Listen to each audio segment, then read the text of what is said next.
अशोक मौर्य, जिन्हें सामान्यतः चक्रवर्ती अशोक सम्राट के नाम से जाना जाता है, जिसका अर्थ होता है सम्राटों का सम्राट।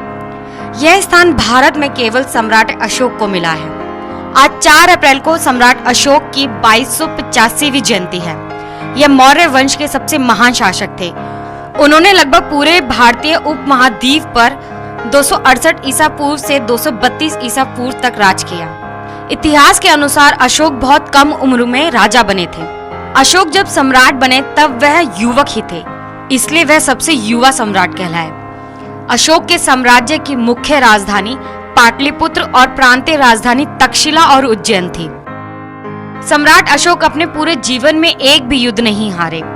260 ईसा पूर्व में कलिंग में भीषण युद्ध में हुए रक्तपात ने अशोक का हृदय परिवर्तित कर दिया और उन्हें बौद्ध धर्म का अनुयायी बना दिया। उनके ही समय में तक्षशिला, नालंदा, विक्रमशिला, गांधार जैसे 23 विश्वविद्यालयों की स्थापना की गई। इन विश्वविद्यालयों में विदेशों से भी छात्र शिक्षा पाने के लिए भारत आया करते थे। चक्रवर्ती अशोक विश्व प्रसिद्ध एवं शक्तिशाली भारतीय मौर्य राजवंश के महान सम्राट थे। अशोक सम्राट का पूरा नाम देवानंद प्रिय अशोक मौर्य था। मौर्य राजवंश के सम्राट अशोक ने अखंड भारत पर राज किया। उनका मौर्य साम्राज्य उत्तर में हिंदू कुश की श्रेणियों से लेकर दक्षिण के मैसूर तक और पूर्व में बांग्लादेश से लेकर पश्चिम में अफगानिस्तान, ईरान तक था। सम्राट अशोक का साम्राज्य आज का लगभग संपूर्ण भारत, पाकिस्तान, अफगानिस्तान, नेपाल, बांग्लादेश, भूटान, म्यांमार के अधिकांश भूभाग पर था। यह विशाल साम्राज्य उस समय से लेकर आज तक का सबसे बड़ा भारतीय साम्राज्य रहा है। चक्रवर्ती सम्राट अशोक विश्व के सभी महान एवं शक्तिशाली सम्राटों एवं राजाओं की लिस्ट में हमेशा शीर्ष स्थान पर ही रहे हैं। सम्राट अशोक को अपने विशाल साम्राज्य से बेहतर कुशल प्रशासन तथा बौद्ध धर्म के प्रचार के लिए भी जाना जाता है। सम्राट अशोक ने संपूर्ण एशिया में तथा अन्य आज के सभी महाद्वीपों में भी बौद्ध धर्म का प्रचार किया।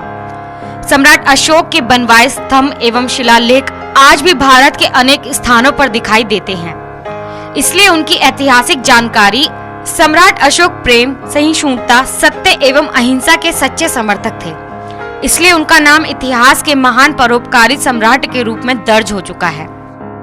अर्थशास्त्रियों की माने तो सम्राट अशोक के शासन के दौरान भारत की अर्थव्यवस्था बहुत मजबूत थी। पूरी दुनिया की अर्थव्यवस्था में भारत की अर्थव्यवस्था की 35% की भागीदारी थी। जातिवाद।